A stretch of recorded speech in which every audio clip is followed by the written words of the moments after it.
Steve in Bangor, Maine, listening on Zone Radio. Hey, Steve, what's up? Hey, how you doing? Can you hear me today? Just fine, thank you, Steve. Yeah, we hear you fine. Oh, great. Yeah, I just bought a Bernie T-shirt, the one with all the why I'm voting for Bernie with all the issues on it. Mm-hmm. And my first day wearing it out, I had a doctor's appointment that first I had to go for some testing that was at one end of the hospital. Went in there, two guys, there's the technician doing the testing, there's another guy in there.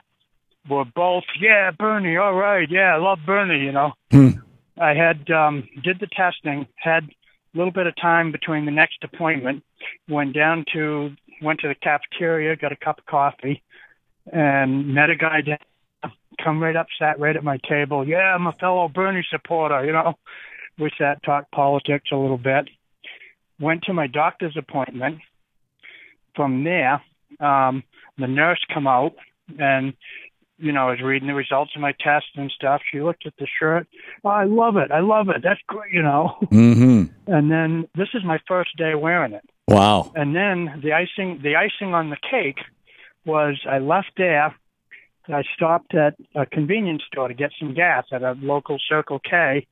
I run into a friend of mine who's hardcore Republican, loves Paul LePage, which makes no sense to me at all. Right. But he sees my shirt. He says, I'm voting for Bernie Sanders.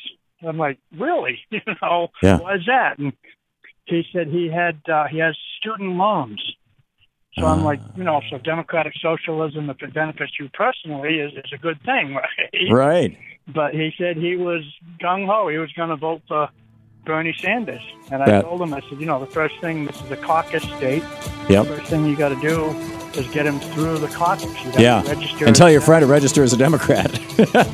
That is great, Steve. That is great. I genuinely believe that Bernie can pull back the so-called Reagan the Reagan Democrats. You know what they called them, Reagan Democrats back in the day. Basically most of the Republicans. Steve, thanks for the call.